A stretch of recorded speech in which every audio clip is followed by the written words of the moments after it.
Coming to you live from an unruly classroom in an urban school. It's this week's Apocalypse. I am your co-host, Kevin Lenihan. With me, as always, is errant student and general troublemaker, John Ferris. John, how are you doing? Put that down. Make me teach or I'm something. not your... No, I can't do it. Make me teach. I just can't do it. I just can't make these... How do I reach these kids? How do I reach these kids? It's exactly. Yes, indeed. It's enough South Park references for now. For now. There will be more. Yeah. So, of course, we all know about the terrible violence in our inner city schools or whatever. I don't know. Where are we? LA, probably. Yeah. All these things seem to center around Los Angeles, don't they? It's just very strange because coming from Belfast as we do, right. And our school was kind of... It wasn't great. It wasn't great. But, John. Like, you would have said in the past it's rough, maybe. Like, it can be a bit rough. But compared to these schools, I don't know. Yeah, you wonder... When you look at like the schools that are portrayed in films in America, is it like that? Are they actually like prisons? Yeah. Because they all seem to be prisons. But it's also like I was kind of sitting there going, why even bother coming in if this is what you do? I know that makes me sound like old man River, like kind of going, oh, if you're not here to learn, just go home anyway. I don't know, but it's kind of true. If you're just going to sit there and, like, I don't know, what are they doing? Like throwing things at each other and stuff, and like not really paying attention at all. Arsing about, what is John. The point? It's called arsing about. So, John, how do we reach these kids? Huh? What do we do? Well, it seems that the best thing to do, maybe, is to employ the military. Yeah. To teach your children with strict discipline and, I don't know, anger. Yeah. I don't know if that's the best way, but John, given that that's probably the solution of our school board, I think we're going to need to narrow down the field to figure out who the best ex-military teacher to teach these kids is going to be. Okay. You know, what kind of ex-military teacher is the best kind of ex-military teacher? Exactly. I'm thoroughly enjoying using the term ex-military teacher. So, John, we have 3 movies that the class is going to watch, and then they can pick which teacher they want. Wow, we're giving them a lot of leeway here. No, not given the choices, John. They're gonna have to pick one of them. So, I think they're gonna be fucked no matter which way it goes. So, we have from the far-flung future of 1996, The Substitute, directed by Robert Mandel. Now, the logline for that, which I think is badly written, is Mercenary Shields team is retired after a not-so-covert mission in Cuba. He becomes substitute teacher at his teacher fiance's Miami high school to get those behind kneecapping her. Full stop. That is... No, it's not done yet. Full stop. His team helps him. Full stop. That's the end. That is some English kind of... That is so badly written and unworthy of The Substitute. So anyway, then from 1990, even farther in the far-flung future of the past, we have Class of 1999. Just to muddy the waters there. Yep. Directed by one Mark L. Lester. The logline for that: 3 ex-military robots are reprogrammed as teachers and secretly placed in a school where most students are part of organized gangs. They begin to respond violently to unruly students, and their military training starts to take over. These log lines are very long. Yeah, they are. I think was it Minds one is mercifully short.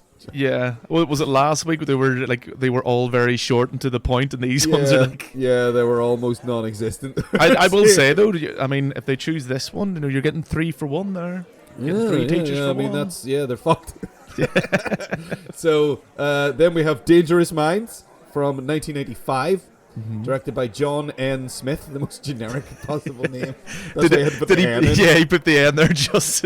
I wonder if this is one of those like Michael J. Fox where the N in this guy's name doesn't actually mean anything, but there was already a John Smith in the guild and he had to make up his own name. John Norman Smith. Or like Richard E. Grant, that's his, isn't it, as well? There's no E. He doesn't have a middle name at all, I don't think. He just thought it sounded good.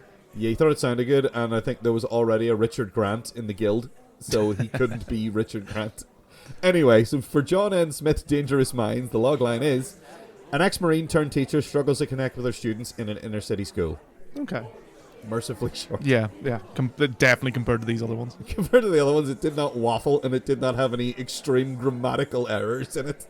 I will say I'll add one more in here because I watched it's not in the running because this teacher isn't ex-military, but Class of 1999 is actually supposedly a sequel to Class of 1984. Oh yes, it's the same director and writer. So director Mark L. Lester.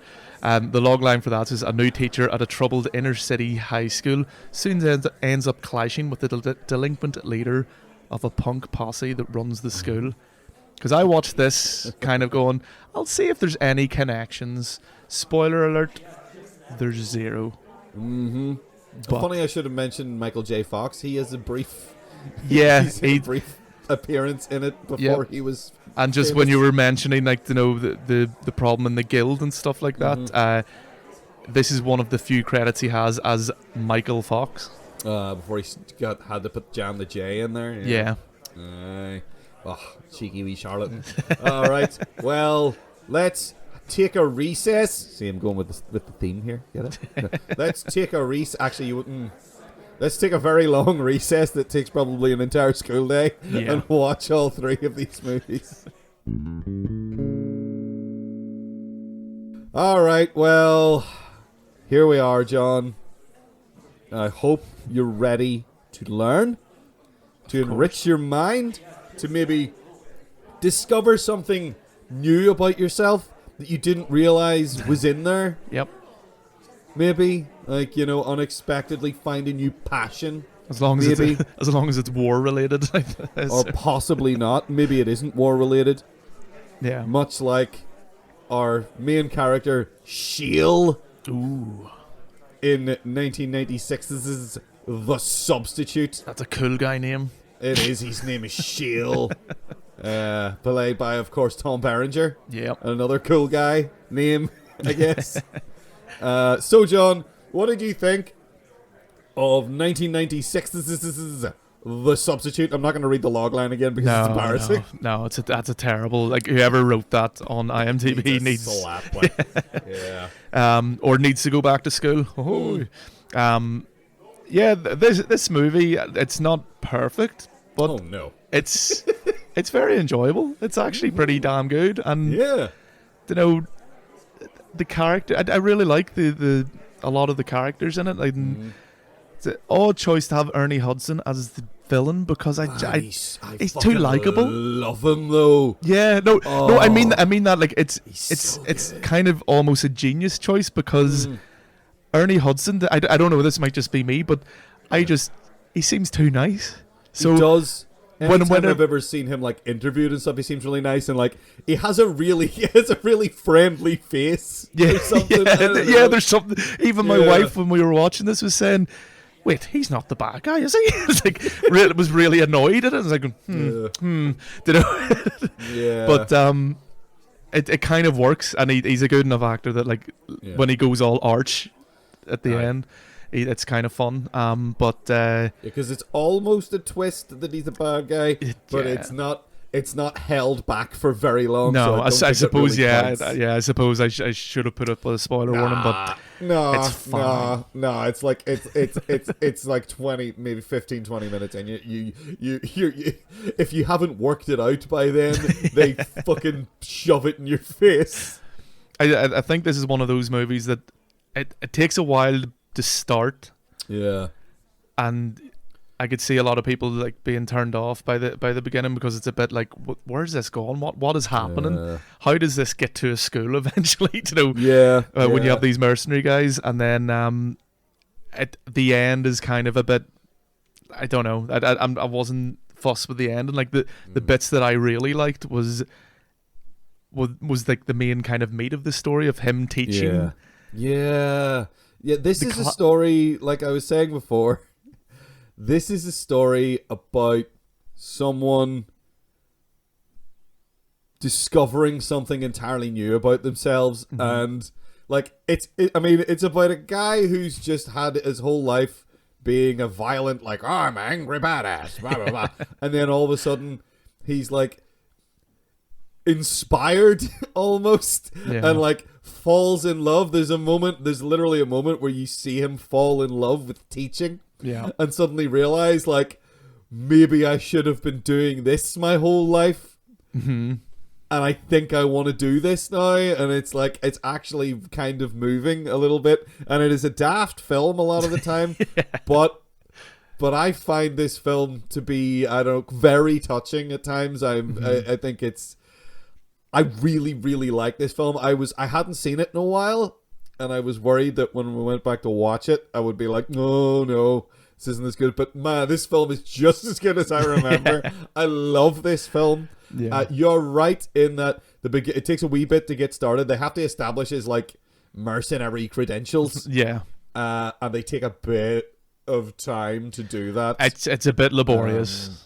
And the last sort of like 15 minutes is a little bit action movie formulaic. Compared to the meat of the film, which is, oh shit, how's he gonna deal with this room full of fuckheads? Who might not actually be fuckheads, but they're acting like fuckheads. It's one of those ones where it kind of, when it establishes the kind of the students who are almost irredeemable. I mean, maybe that's, you know, maybe they should have made more of an effort to like show that you can reach anyone, but it's not the movie to do that really. But I found when it shows you the irredeemable ones, it's like fun because you're like, I can't wait to see that guy get his fucking ass handed to him. I can't wait for something bad to happen. I can't wait for this teacher to be like, ha! Big reveal, I'm actually a military badass and I'm going to beat the shit out of you now. And you get those payoffs as well, which is good. I will say, though, that the action scenes are very... I wish they were choreographed a bit better. They're a wee bit clumsy. They're a bit silly and like kind of... You know, like at one point he pushes like a book trolley at them, and like three guys like flail and fly back. And you're like, okay, like, you know. But and on the flip side of that, I will say I really enjoyed Diane Venora's performance as his like kind of on and off girlfriend type thing. Like she was kind of fun to watch, and she brought a. There was a nice kind of relationship between them. Like when he had scenes with her, it felt very real and natural. Like she gave a really natural and like kind of enjoyable, fun performance. Yeah, there's a great moment where she works out what he's doing, and then he comes around to see her. He doesn't know that she knows that he's doing her job at her school. Yeah. That scene's really, really funny. Yeah. Because you think, oh, she's gonna like start throwing stuff and scream at him or something, and she fucking doesn't. No. She sits there and talks to him like everything's fucking normal, and then she says his fake name to him or whatever, and he's like, and then like throws rice in his face.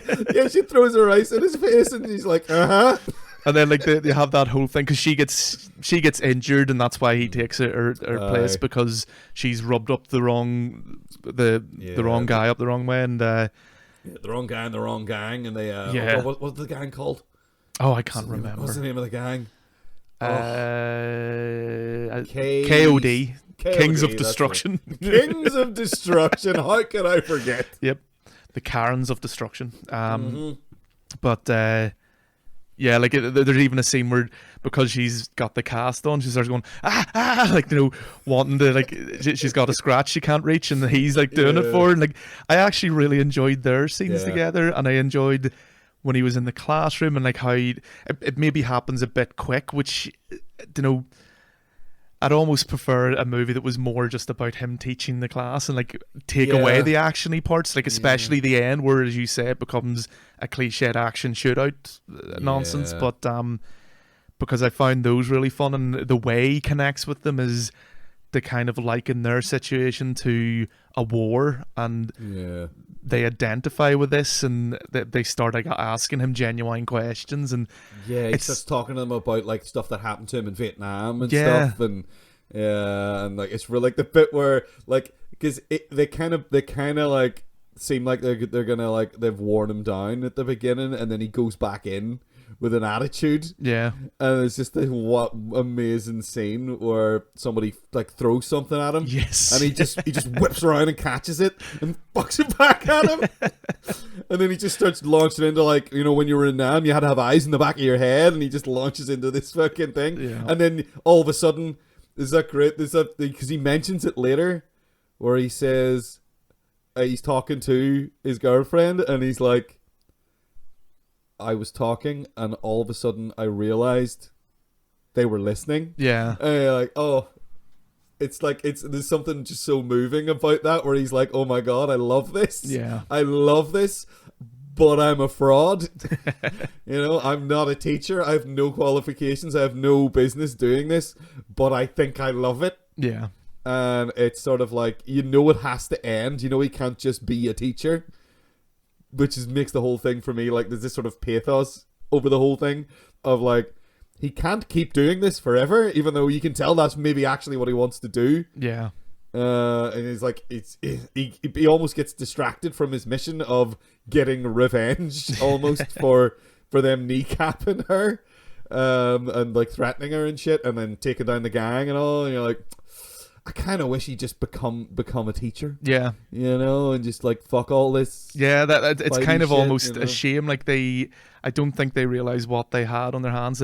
Just like a couple of rewrites here and there, and you could have made this into exactly what, you know, what you're getting tastes of, and the more enjoyable parts of him discovering this new path and then maybe trying to go down it. But as you say, like the end becomes shootout, and then they. I don't know, back to his old ways kind of thing, but indeed, yeah, it's enjoyable. It's fun. Yeah. I think it's great. I really like this film. Yeah. The only criticism I would really have is there's not enough Luis Guzman in it. Yeah. He's in it a wee bit here and there, and like he's like his supportive guy on his mercenary team who's like, let's just give him a chance, guys. You know, he's that guy.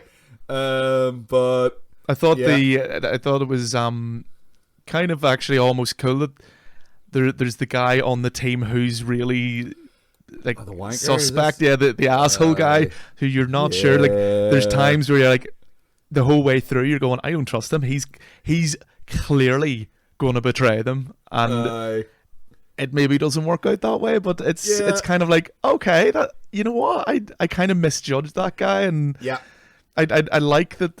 It has that hanging over you, where I was just waiting for him to like stand beside Ernie Hudson and go, ha ha ha ha, I'm on this team.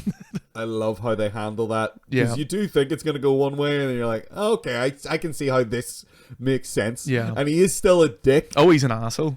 But, you know, that's almost like, that's his character. That's who he is. He's almost, I don't know if, I was going to say he's a lovable dick. I don't find him no, he's an asshole. They seem to kind of like him, and that's what matters, I suppose. But I think it helps cement this idea that, like, Tom Berenger's character is very well respected with him. Like, this guy disagrees with what they're doing. He doesn't want to, like, he doesn't see the point in this whole... He sees no profit in it. Yeah. He needs money.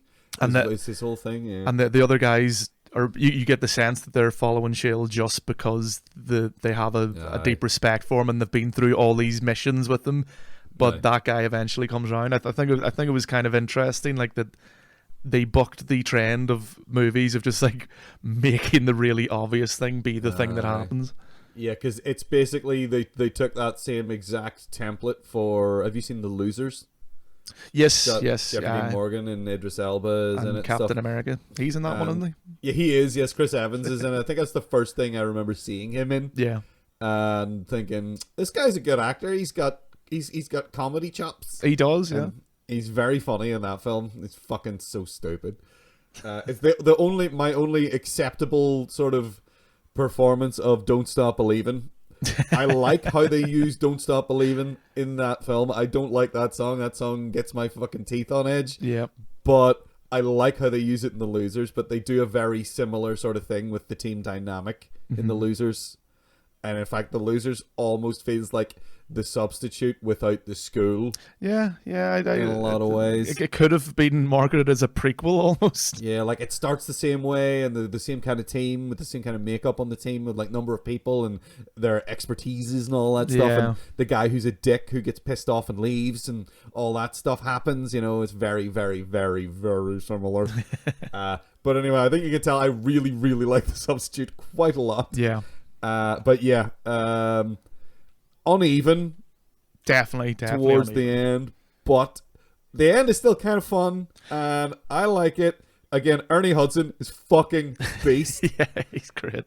Ernie Hudson is so intimidating at times. He's so cool. It's just something about him. When he smashes the paddle, he's like, power perceived is power achieved.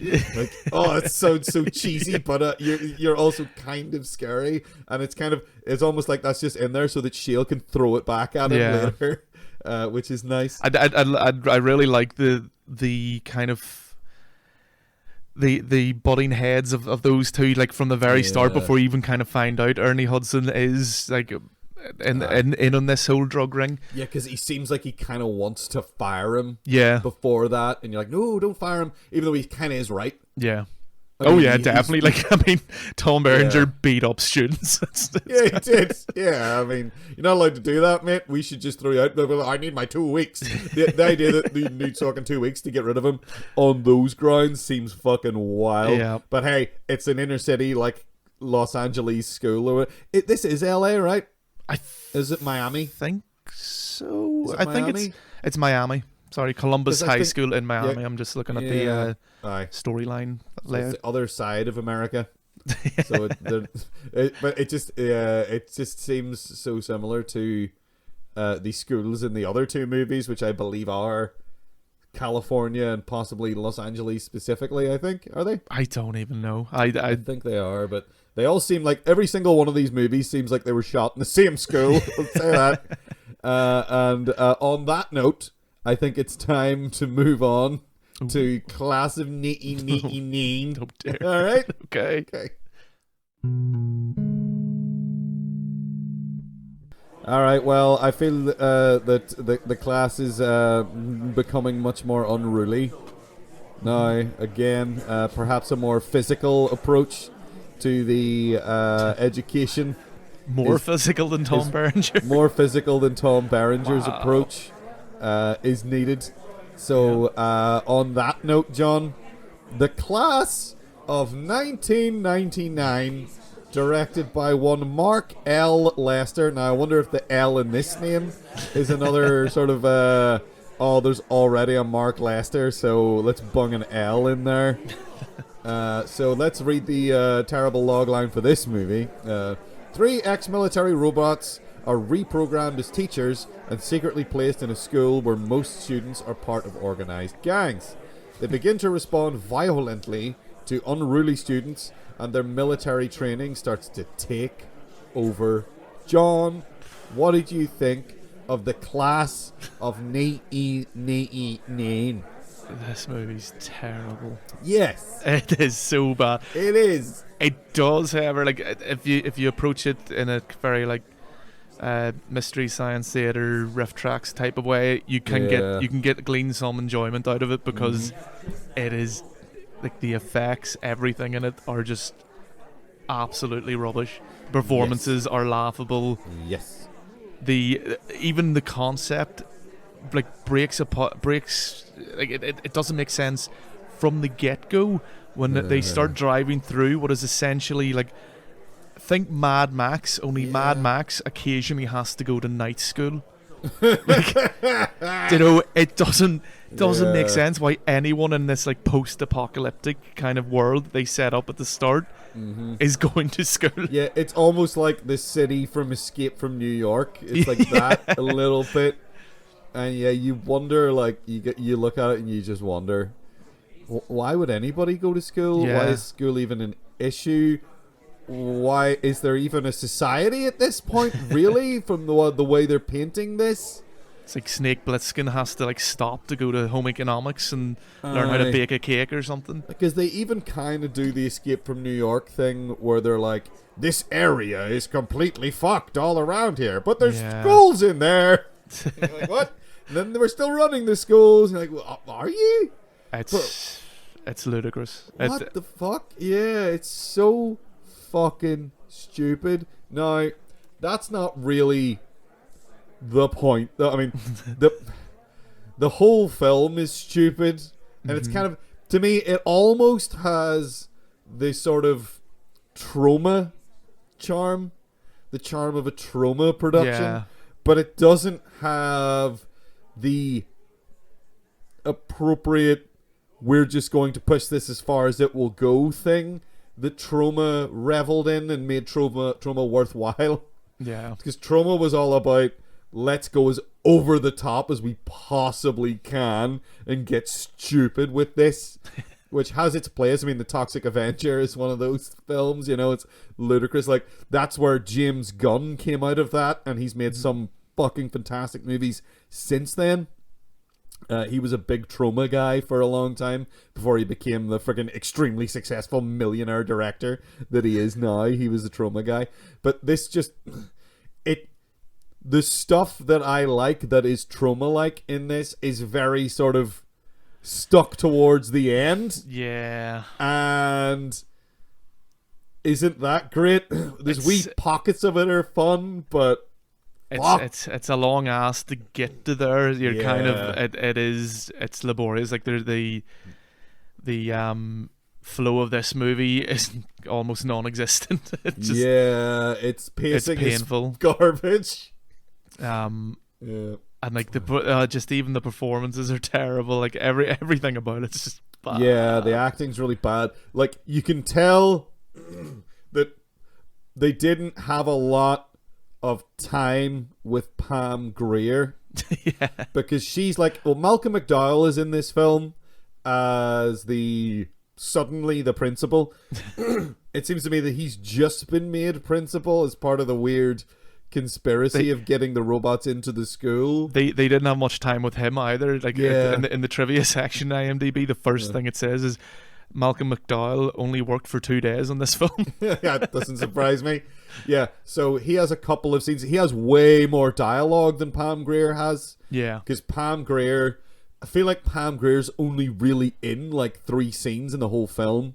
And she's supposed to be one of the 3 teacher robot people. Yeah. So, and like, if you watch the trailer, you'd think she was like the main one. They basically show all her scenes. They show everything, because like she has like 2 scenes where she actually delivers any lines. Yeah. And then the rest of it is her just sort of standing there, because they probably would have had to pay extra for her to get to say things. So that's a little disappointing. Malcolm McDowell is fun at being, I'm indignant. His American accent isn't very good, but it doesn't matter in the context of the rest of the film. Stacey Keach is grand. He's good at being this ridiculous arch fucking... I don't, is he supposed to have robot eyes, or his eyes are just grey, and he's got a weird mullet rat tail thing? Yeah, I think I read somewhere, I'm pretty sure that he just kind of decided to go for this look. I was going to say, would he just show up on the set with those in, and he was like, I'm not taking these out. Yeah, he looks ridiculous, and I kept waiting for the moment where it would be revealed that he's a robot as well. It's like, oh, it didn't happen. No, but it does not happen. No. Whereas the substitute, like the bucking of the train, kind of felt like, oh, that's kind of clever. This one just felt like, right, whatever. At that stage, I think you're kind of giving up on it anyway. Yeah.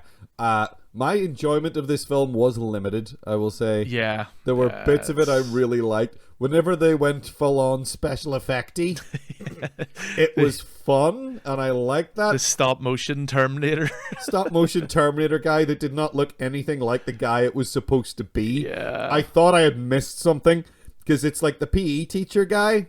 Yep. He's like the main... He ends up being the main antagonist. It's him, mainly. They have like a history teacher who walks around with a pipe and wears the tweed jacket or whatever. Then they have Pam Grier, who's, I don't know what it is she was supposed to be teaching, but who knows?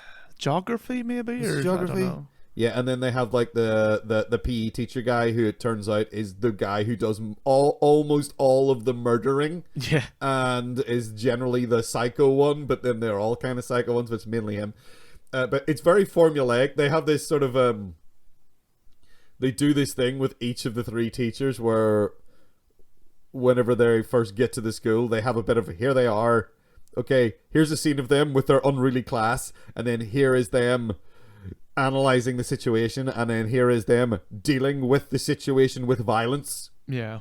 And they have an exact same scene for all three teachers in that exact context, with the same shit pacing with each one. And you're like, okay, right, we got Pam Grier's one over with. Oh, look, we're going to do the guy with the pipe one now. Oh, look, it's basically exactly the same scene. And now we're on to the PE teacher, and now he's doing exactly the same thing too. Yada, yada, yada. Let's just get to the end of this. Yeah. And they try to make you care about this main character guy who's like, just get out of the joint or whatever.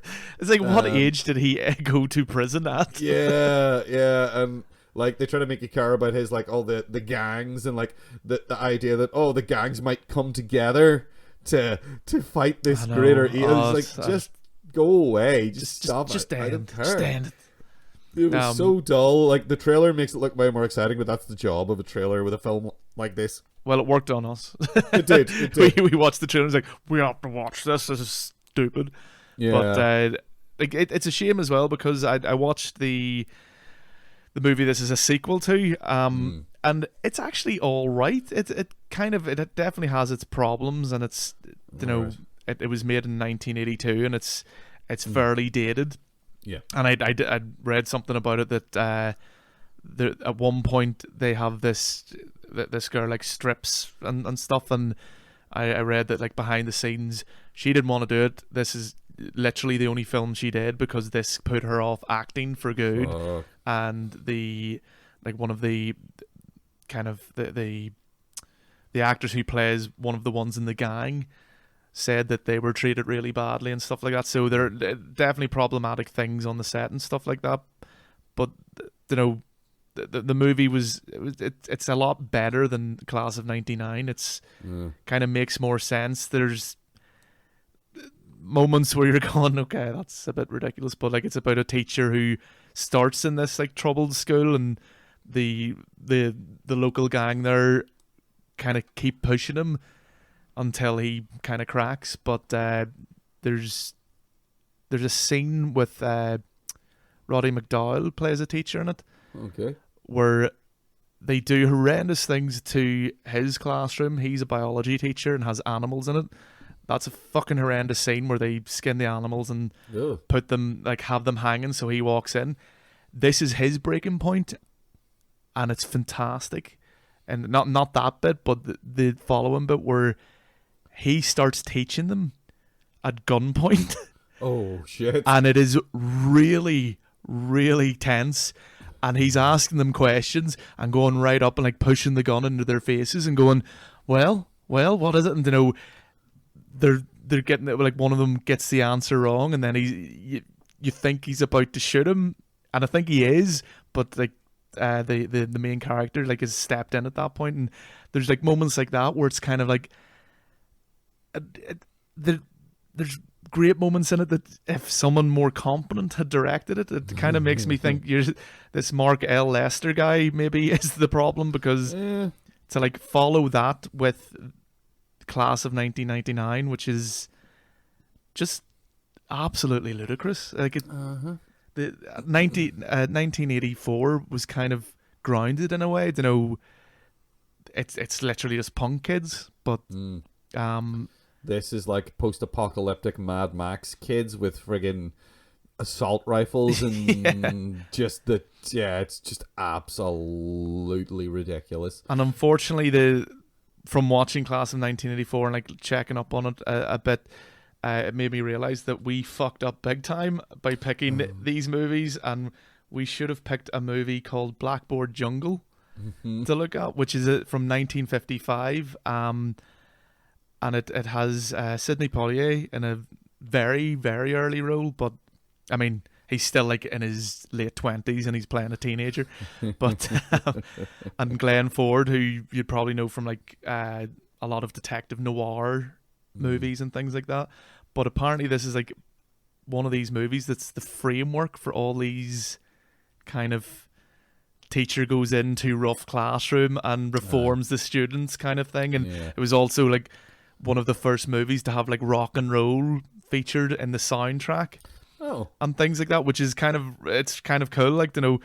But yeah, it did all these like interesting things for the time, and I think it was actually banned in the UK because for various reasons, and it was then released in 1996. It got a DVD release, and the certificate was 12, which just shows you, like, uncut as well. So I think we really fucked up because I didn't watch this one. I only found out about it kind of today when I was like looking a wee bit into Class of 1984 and Class of 1999, and I was like, oh man, I really want to watch this movie. I think it's, from what I've read, it still suffers a lot of like 1950s like things, you know, that just the movie making of the time and stuff like that. It comes across very like infomercially and at times, but from what I was reading, it seems fairly ahead of its time, and it came from again, like the movie we'll move on to here soon, like Dangerous Minds. It was actually based on a novel written by someone who went through this. So so again, based on real events. It's kind of like, okay, that's. So it's one that I didn't know about, that I think the best thing that came out of Class of 1999 and the Class of 1984 is I found out about this older movie that I'm kind of now like, okay, I'm kind of interested in this now. So how this seems to me now is that basically what we're saying about Class of 1999 is that instead of watching Class of 1999, maybe you should watch Blackboard Jungle. Because it's the movie that the original, which has nothing to do with the Class of 1999, was based on. So, and may have been important for cinema. So, in conclusion, instead of watching this film, watch Blackboard Jungle. Well, things have gone from bad to worse.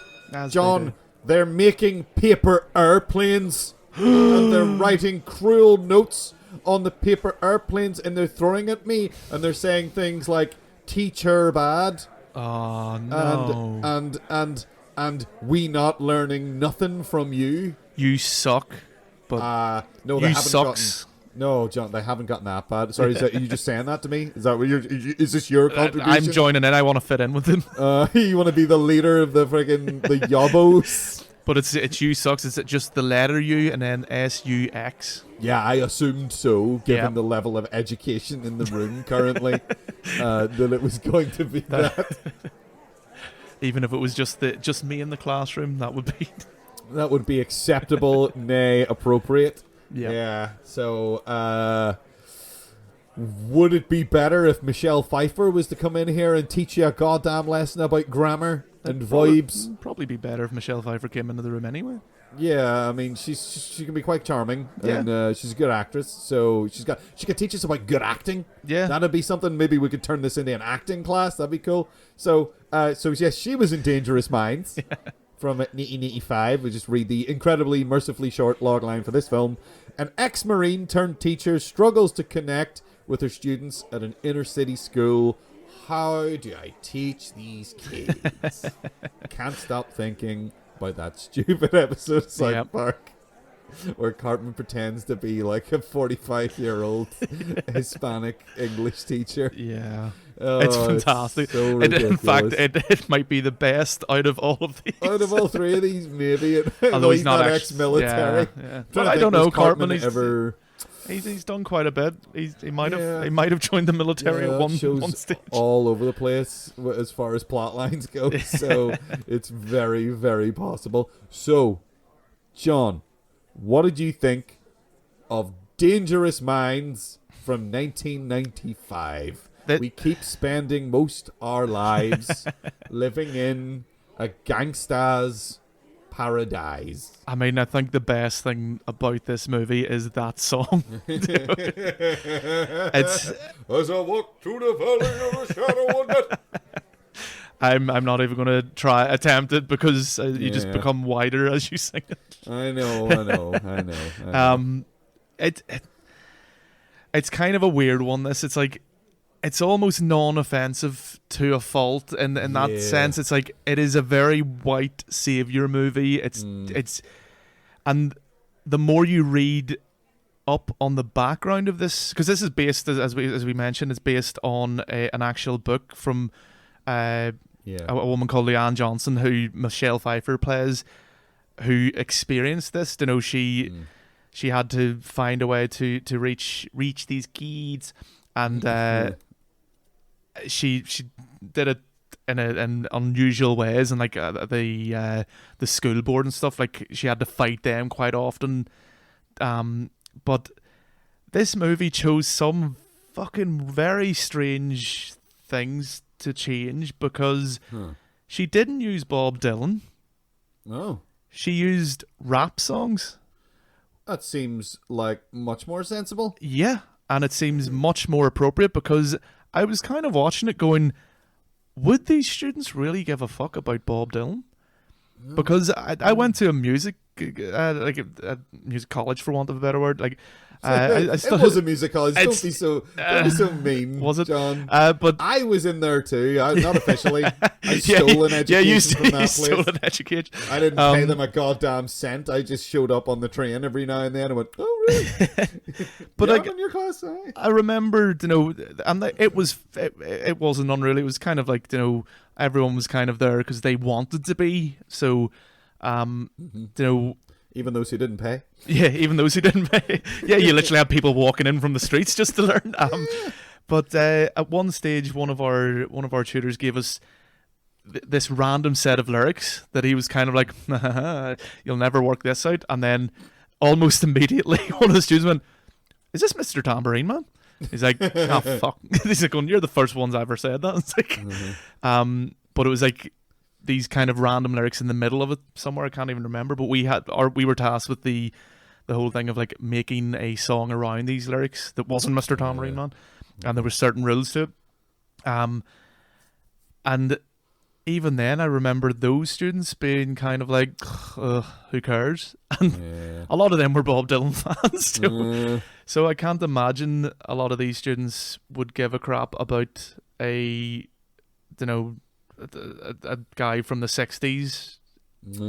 And it seemed like when you read up on the background of this movie that the producers made a lot of really like more odd decisions. Like there's a scene where Michelle Pfeiffer's character is worried about these two pupils who have been pulled out of the school seemingly for no reason, and she goes to the grandmother's house who they live with, and she just kind of like says, "Oh, they're not going back." And she's like, "Going, why?" "Because you're teaching them poetry." And it's like, right. And then the scene kind of ends, and you get a lot of this throughout the movie, like scenes that seem to be going somewhere, adding something that don't really have any payoff. And the real Leanne Johnson said that never happened. Really? The parents and guardians of these pupils were all very pleased that they were learning. There was never any issue with a parent or guardian going, "You're yeah." And for fake drama, which doesn't even, like, I could see through it if it had some kind of drama to it, but if like the scene, it seems very flat and doesn't seem to add anything. You know, and I think one of the worst ones is the student who dies, the kind of one who she finds Emilio, who, you know, is kind of the main antagonist in her classroom. He didn't die. He joined the military. He's now married and has 3 kids. What the fuck? Yes, like I think that kind of ruins it for me. Is like the more you look into the background of this movie, the more it just seems so made by committee and made by a lot of white producers in suits going, well, this'll test well with audience, and it seems very directly focused for white people to enjoy. You know, it seems like we can be like, yeah, she did well. Yeah, I think you're completely right about that, and I feel exactly the same way about even like the way all the kids act. Even feels very drama school. Yeah, drama still ghetto. Yeah, it's like, to be honest, this week coincidentally I was watching a lot of Bob's Burgers, and there's an episode of Bob's Burgers where Bob he wants to do something nice for his wife, so he thinks, I'm going to go to a dance class. And when he gets there, like the dance class, that whatever kind of ballroom dancing or whatever, the teacher quit. But there's another class that is hip hop dancing. Yes, and he goes into that one, and the way that the teacher is getting on in that class was so spot on with the way the kids all get on in this film. Yeah. And it's embarrassing, actually. It's like, you're just like, this is ridiculous. And like the shocking reveals that you don't see coming. They're just like, they feel so fucking cliched of like, but why are you leaving? Why are you doing? And then the girl turns around and goes, I'm pregnant. And I was like, well, yeah, of course you are. Of course, that was the next fucking checkbox on the list of inner city school kid that we had to get out of the way. Now, I'm sure that did happen, because that happens every year at every school. But like, it's just, I'll just say this, John, ain't no substitute for the substitute. But like, saying that, like, I still enjoyed elements of this story. Like, I think Michelle Pfeiffer does well, like, kind of holding it together, and I thought she's pretty good. And her accent, I don't know, because I'm not American.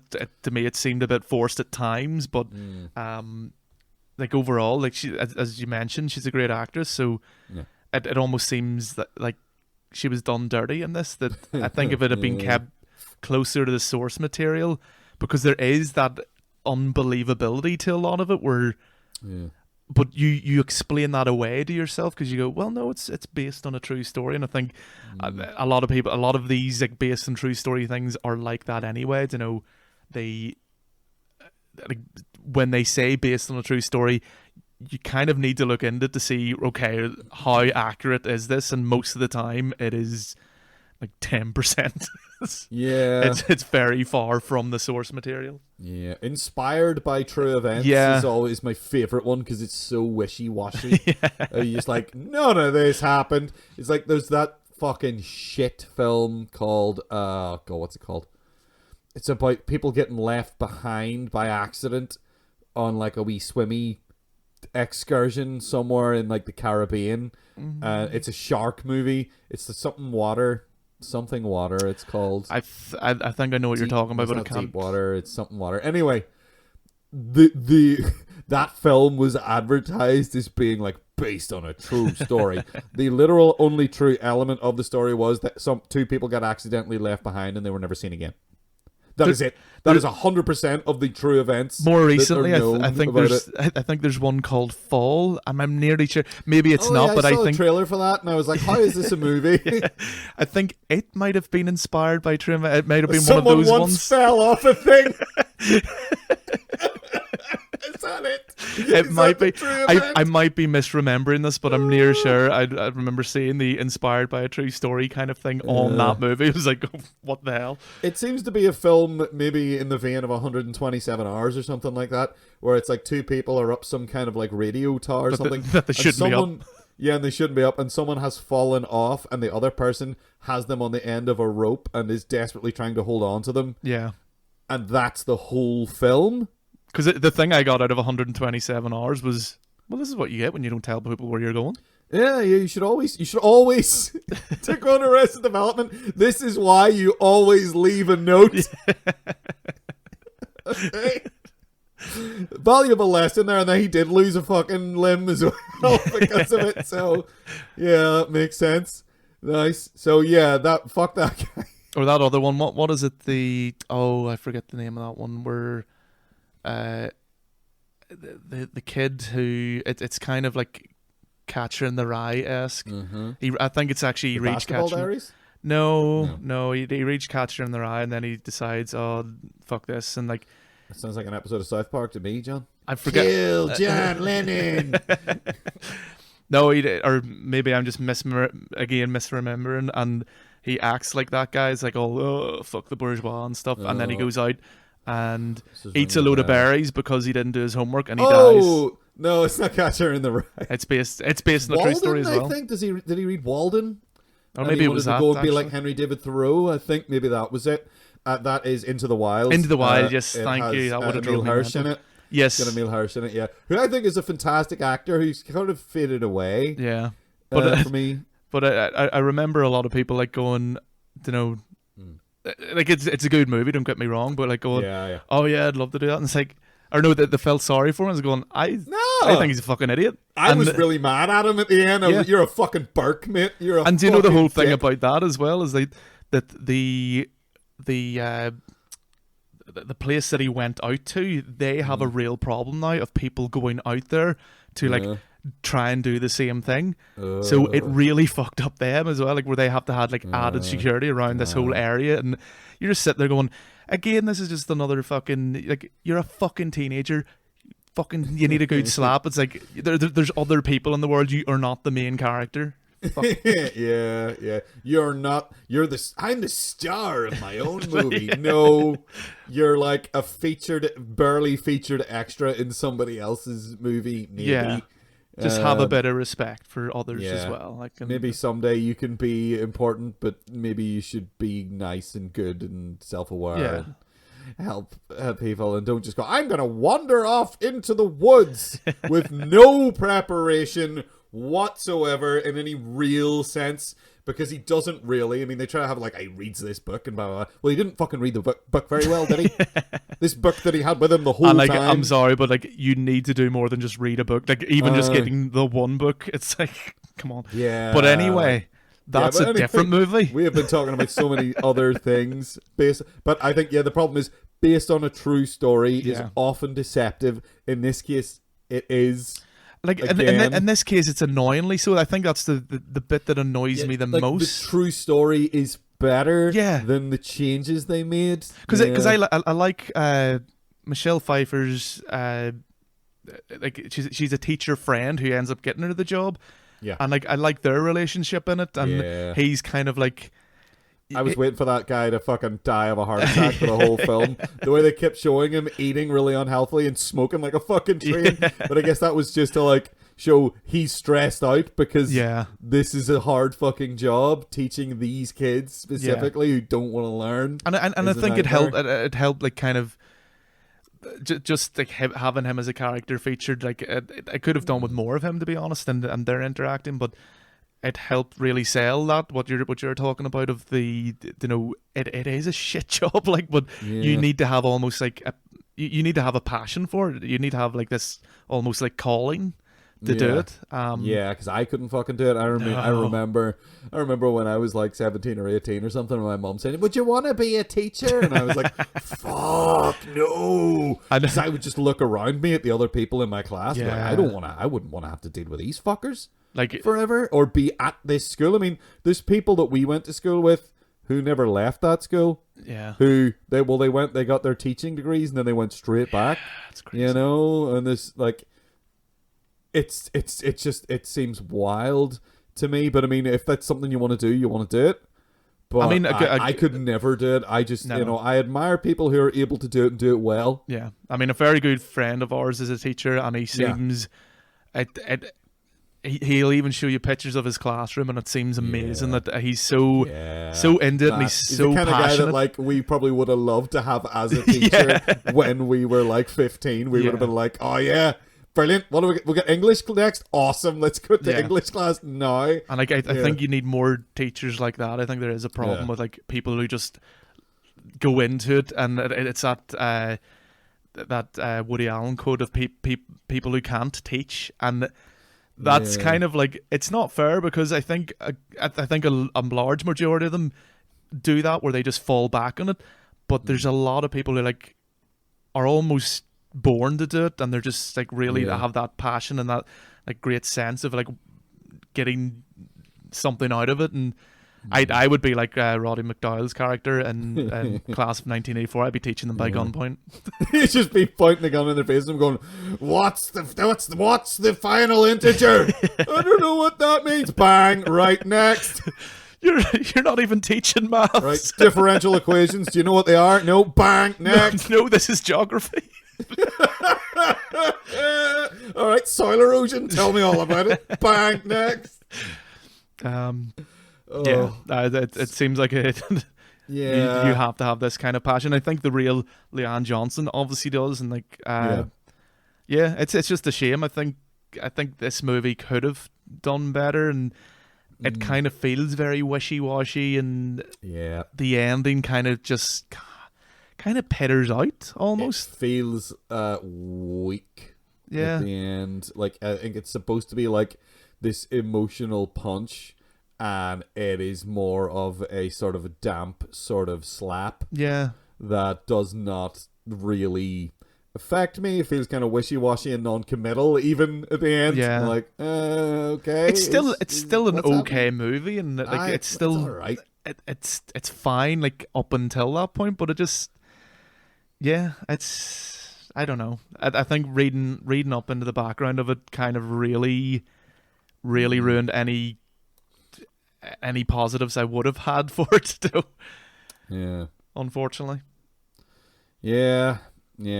So ultimately, Dangerous Minds.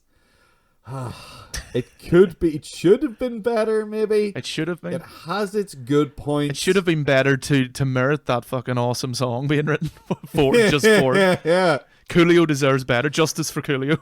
Justice for Coolio. You know what? I haven't kept up with Coolio for the last 20 years. No. So maybe we don't want to be sitting here singing his praises. Who knows?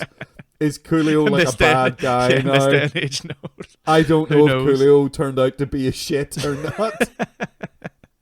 So let's just retract that one for now. And we'll just say that I'm going to say that Dangerous Minds is okay. Yeah. It's just okay. It's fine. It's just okay. Well, John, I decided to take the class outside because it's so sunny. But they're getting even more like crazy. They're starting to sing Bob Dylan lyrics to each other. Yeah, well, there's someone in the corners actually trying to calm everybody down and calmly sort of read NWA lyrics instead. Someone's got it in for me. Hey. Oh, you should not have committed that to a recorded medium, John. I'm going to take that and use it. That's my new ringtone. Every time anyone sends me a message, that's what everybody's going to hear. And they go, "Oh, you listen to Bob Dylan, are you?" I didn't know Bob Dylan had a new album out.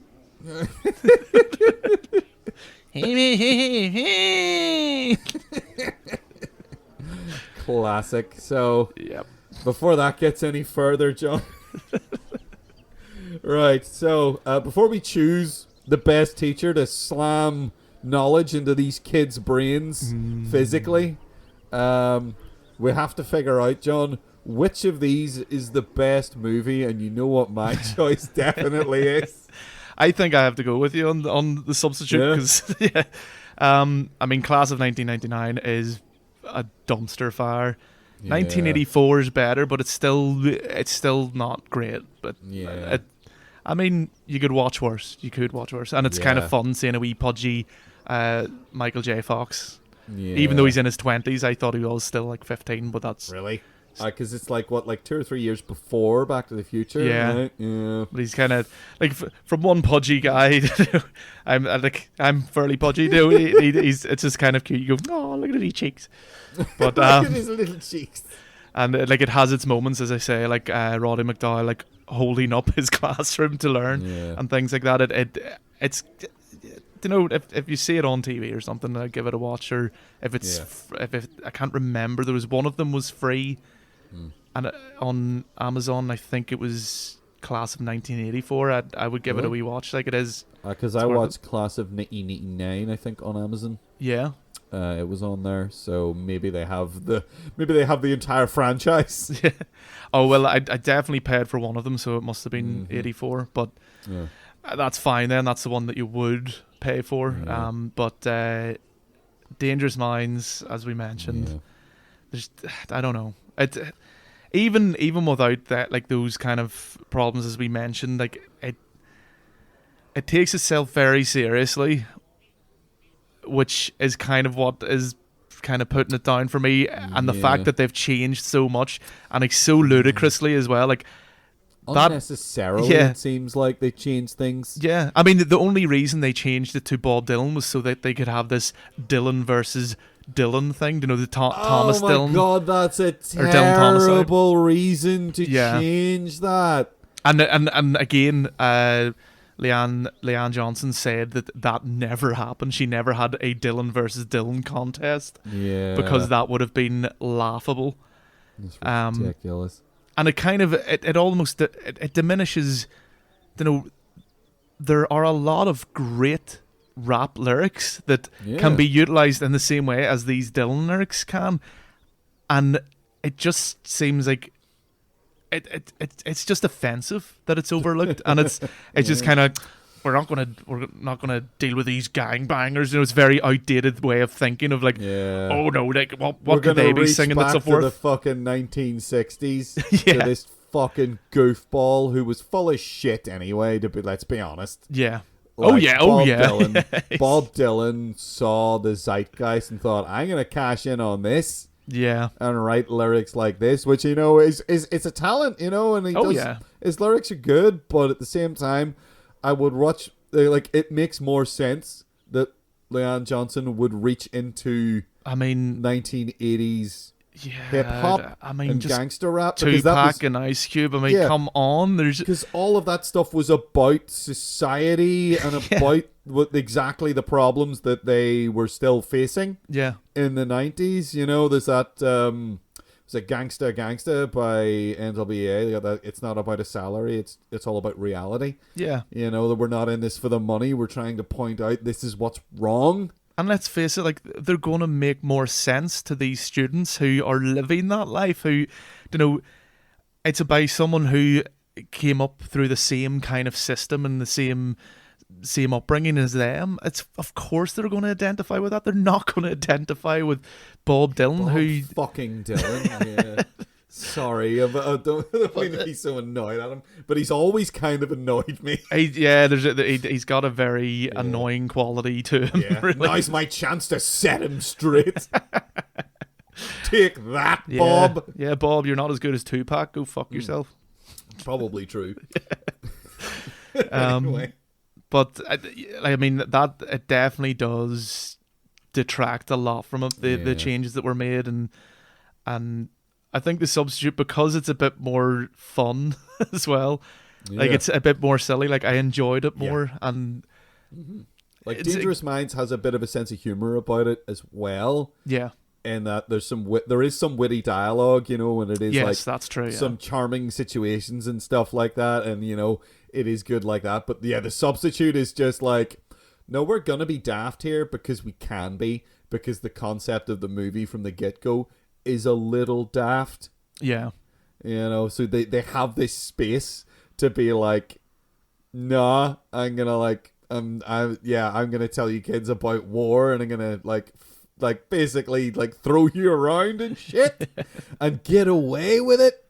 And Ernie Hudson becoming the sort of cartoonish villain at times. Yeah. It's just this great foil to him being this I'm righteous, but I believe in these kids all of a sudden, and I love them, and again, I can't stress enough how much I like the sort of the way they show Shields' sort of character arc from a guy who's just there because he's angry to a guy who's now going there because he loves the job and he cares about the kids. Mm-hmm. There's something about that. Like there's a point where they knock off these guys and they take all the money. They're like guys doing a drug deal or whatever with the money, and they use the money to buy new equipment for the students. And they're like, where did this come from? And he's just like, don't worry about it. Yeah, because I love how Ernie Hudson sees us, and so he's on the phone to like the drug dealer. I know who took your money. Yeah. You just see so raging. He's just like, but it's such a good like way of fucking him over as well, and like going, Yeah. I know Yeah. everything. Like, Yeah. look at your money, mate. Look at your money now. It's going to help these kids that you pretend you care about. Yep. But you It's don't. going towards trombones, one of the worst instruments ever. One of the worst instruments. I mean, at least it's not recorders. Yes, that's you true. know, which is the worst instrument ever. The only instrument that can play out of tune with itself. Even like without, I mean, in my experience, I don't know if maybe, do you think it's just that like all the recorders that I ever heard being played maybe just weren't looked after? Yeah, it Like, could be something like that, or they're like, you just, never hear of a professional recorder player though, do you? Not really. No, I've seen one reference once in an episode of Brooklyn Nine-Nine, but that might have been just a joke.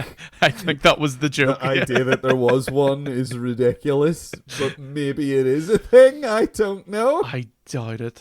I doubt it as well. Yeah. But yeah. So I like the substitute. Again, class of 1999. It's not very good. It's just I like their commitment to the physical practical effect. Mm-hmm. In a way, but again, that whole end bit where it's like, yeah, the Terminator bit, I guess, was what you christened it earlier, which is perfect because it is just trying to copy the end of Terminator 1. And it's so badly done. It's It's without realizing just like the artistry to what the Terminator did, Yeah. and you know. Because the Terminator was made before this, and it looks better. A long time before this. Time before. Like 6-7 years before this, the Terminator was made, and this looks like shit. Yep. And like again, it's supposed, as far as I know, now, unless I missed something, that is supposed to be the gym teacher robot, right? Yes, yeah, it is. Right, that's the gym teacher robot, because there's a point where it gets up from where it's been run over by like a van. Yeah. And I was looking at it going, who's that? Because it's still got like a face, and I was looking at the face and going, that doesn't look anything like him. Yeah. The hair's wrong, the eyes are wrong, everything about it is wrong. Like, did they make that first? Ray Harryhausen would be disgusted. Ray Harryhausen would be like, that doesn't look anything like the thing. And by the way, hi, I'm Ray. Yeah, it's it. Well, like when I'm not working on your film, so thank you. When you consider the amount of like, because when we had our episode kind of focused on Ray Harryhausen, the attention to detail that he always had to his figures, and like when he had a human figure, how much work went into trying to make it look just like the actor. Yeah. And here they have like, and then even just having the wherewithal to, when you couldn't get exact, because you can't with these models, you know, to kind of like shoot it in a way that maybe you can't see it too well, or it's blocked, or it's far away enough, but they're like trying to do like these close-ups of it. It's like, why would you do that? Why do that to yourself? Yeah, it's like, you have no idea what you're doing. Yeah, and also another thing about now, there is a version of the cover of the box, the DVD case, I guess. It's the one that was on Amazon when I watched it. Yeah. And there's a guy's face, and I don't know who that guy is, because he's not in this film. It's a guy's face with like a robot bit. They're trying to do the old, like, you know, they're trying to do the bit in the first Terminator again, where his eye is damaged and he takes his eye out and he's got that bit of his like skin missing. Yeah. On one of the boxes, you'll see it on the yes. If you're on I just looked it up, and it's who the fuck is he? He's not in the film.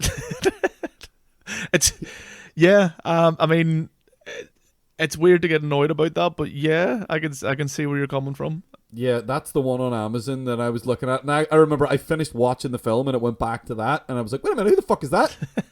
That's not anybody from the movie. That's not the gym teacher guy. I wonder, is it the director? I wonder if he took a picture of himself and then just put all that crap on it. Yeah, I don't know. But yeah, they make some big mistakes, I'd say, in this film.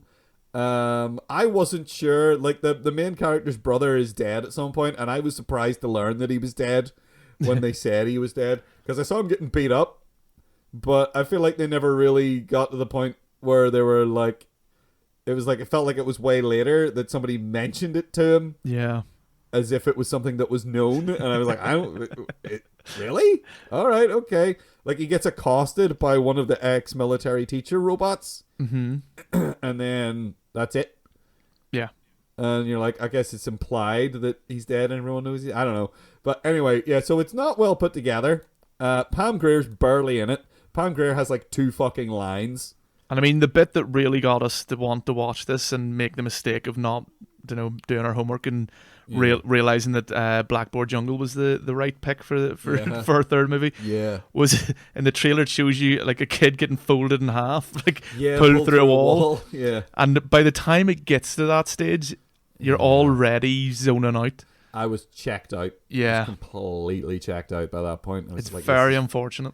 Yeah, this is not nearly as good as like when the substitute descended into action movie territory at the end. It was still pretty good. Yeah. Whereas when this descends into action movie territory, it's so dull and boring, and I don't care. And in fact, the substitute had the opposite problem. Once it got into like the shootout part at the end, you're like going, I kind of preferred when he was in the classroom and he was getting through to the kids and they're all like asking him these questions and like I don't know. It was very odd. Yeah. But The Substitute's definitely the best one of these films for me, certainly. As opposed to like Dangerous Minds has its good points. Yeah. It's... but it does feel as I think everything we said about it being very white saviory and it being made by committee. Things. Yeah, a film made by committee to be like, oh, let's pull on the heartstrings, but let's still try to appeal to what we consider to be the white audience. Yeah. Let's not make the white audience feel guilty or uncomfortable. Yeah. Oh, we don't want them to feel uncomfortable. No, we don't want them to be uncomfortable or guilty that they're like privileged or whatever. Yeah. So that doesn't test well with audiences. No. So let's change this thing about this true story. Yeah. To make it more acceptable, and again, that like I think that is not exemplified more obviously than changing hip hop lyrics to Bob Dylan. Yeah. That is just that is the worst crime of this movie. I think it's disgusting that they did that. That is infuriating to me. As a fan of 1980s hip hop as well, that is infuriating to me. But anyway, I think we've established that if we were going to watch any of these films again, and I definitely will watch The Substitute again, it will be The Substitute that we will watch again. But John, which of these teachers do you think is best suited to reach these kids? Well, obviously, Class of 1999 is out. Because they just become murderers. They just start killing because they're learning. The only way in which they're reaching them is they're literally physically reaching out to them to kill them. Yeah. Yeah. So that's not so great. It's I don't know, because they're very similar. As far as the Substitute and Dangerous Minds cover a lot of the same ground. Yeah, they both like earn respect through violence at the start. Like like her first thing is, come on, try to come at me, and they're like, and then she's like, oh wait, I'm not allowed to beat you up. Yeah, how about you throw this guy? I think she has the wherewithal to know that she shouldn't put her hands on the students, so maybe she and plus I think she's playing a character who actually existed, so maybe she wins by default. That gives her a step. Like Luann Johnson gets a step up because she really did this. Yeah. Now, but I think we have to draw a line between Luann Johnson, the real teacher, and Luann Johnson, the film character that has been portrayed here. There was another thing where, like, apparently she was approached and asked who she think would realistically play her. Did she say Tom Berenger? That would be amazing. That would be fucking awesome. She said, I don't know, someone like Bette Midler. And then, right. we've got... just kind of looks wise or something. And it's like, oh, well, Michelle Pfeiffer's going to play. She's like going, okay. Fair enough. But I think that's kind of cool. But saying that, I was looking just to see, because I was then intrigued. Man, what did she actually look like? She's a like attractive woman. She's not, maybe not Michelle Pfeiffer standards or whatever. But no, like I was kind of going, she's being a bit rough on herself saying that. Saying Bette Midler. Bette Midler. What are you trying to say about Bette Midler? Oh, I'm gonna turn this into something now. I'm just digging a hole for myself, aren't I? You are, yes. You've dug a very, very deep hole. Bette Midler's Have you not seen wonderful. Hocus Pocus? She's great in Hocus Pocus. I don't know. She's also done duets with Tom Waits, and she's great. Yeah. Yeah, just done duets with some terrible people. Yeah, as yeah. well. No, I'm focusing on positives. This is not a Bette Midler podcast, so stop trying to Not turn it yet. into one. Yeah, you've been secretly trying to do this all along. We've gotten into like 63 episodes before you finally revealed your nefarious plan. It's the slow burn. I was trying to creep it in, you see. Extremely slow, John. I think- year and a half slow burn. I think Bette Yeah. Midler should have had Tom Berenger's role in the substitute. Yeah. So again, so which of them's? I mean, Well, I mean, is it Shale or is it fictional Luann Johnson? fictional Leon Johnson. The fictional Luann Johnson. Like, I don't know. I mean, she doesn't shoot up the school at the end. yeah, she's also does a lot of research about teaching methods and stuff. Yeah, she's an actual teacher. She's a real teacher. She's qualified. He doesn't have any qualifications, but for some reason, I believe in him more. I believe in Shale. And you know what? I believe that Shale's passion Shield doesn't have you reading Bob Dylan lyrics, so maybe doesn't. No, I like a lot of Bob Dylan songs, but it's fun ripping on the fucker. Yes, it is. Yes, it is. So I don't know. Like, is it? I think you're right in that Leon Johnson really did reach these kids, and not necessarily in the way that it is achieved in the film. As well, like the things that do follow through from the book, I think are strong enough. Like, you and they don't make a big deal about it. Where she was spending her actual money, and teachers aren't paid that much. Remember?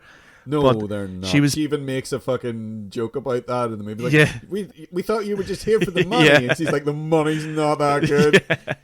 Like, yeah, those moments were very, like, they were brilliant in it, and like they really helped, because I've been ripping on it so much because it doesn't follow the actual story, but those moments do a lot to kind of build the confidence back up, and she does bribe the students to learn with it to start, which is kind of weird. And shit. Yeah, so I'm all up for that. If If I'm one of the students, I'd be all up for that. I'd be like, yes, give me sweets and take me to a theme park. Yeah, Thank you very much. me to dinner, and I'll have some very nice fancy food, fancy chicken. Yeah, chicken. Specifically chicken. Just he makes a big fucking deal about getting the goddamn chicken.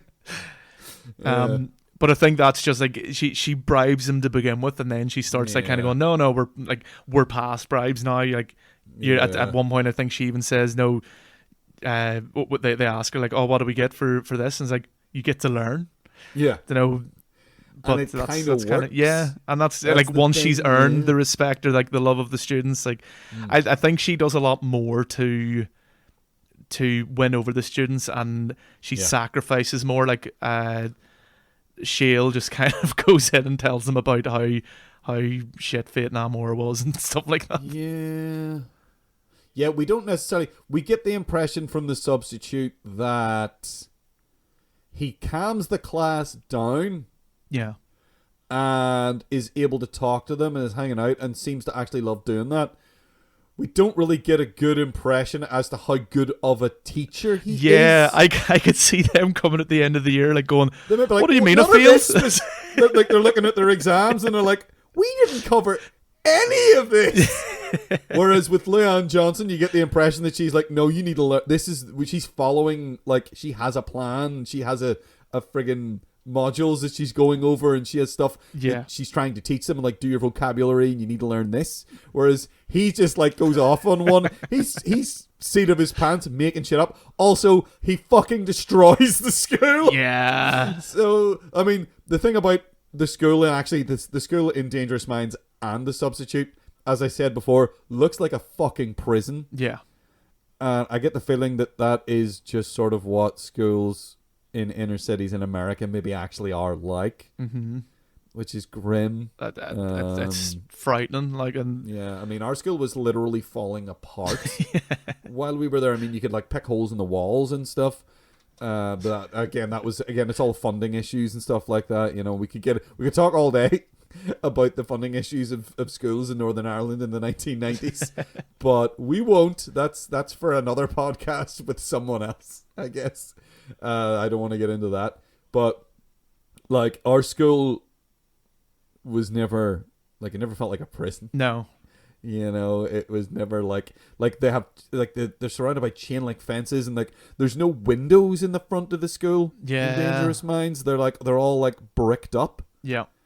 And stuff like that, and you like get the impression that that's like maybe just what even just like having metal detectors at the entrance is a weird thing to see. Yeah, it's fucking wild. It is crazy, and like it's a shame as well. Like I think what both these movies kind of do fairly well, to certain degrees, is it does highlight that in a way that I kind of midway through both of them, you do kind of feel sorry for anyone put in this position, that like you can't, you know, your prospects are already low because of where you grew up, and you just go to this place and it's a fucking dump, and it's not funded properly, and half the teachers don't care, and half of them can't even be blamed because the conditions they're working in are atrocious, and it just does seem hopeless at times, and it's a shame. Yeah, but if everybody was maybe like Luann Johnson, if all the teachers were like that, maybe it would be better. So I think we have to pick her. Yeah. I think you're right. She's a real person. Yep. There is a filmic version over here that has been changed, but it's more just sort of some of the events. I'd be interested in reading the book to see, because my posse don't do homework. I believe is the name of the book, which is a terrible title. I like it because it's so rubbish that I assume that's a quote from something someone said to her at some point. That's probably like the second day she's there or something. Yeah, or the first time she gives them homework, that someone probably said that to her, but I don't think that's in the film. Yeah. But I think we have to pick her because she's a real teacher who seemed to actually make a difference. Yeah. And it would be amazing if there was more teachers like that, if every teacher was like that. But I mean, I don't want to be too harsh. Like, I mean, we were saying, like, we couldn't do that job at all. No fucking way. No. No fucking way. No, and I would not want to either. I would not want to try. It seems...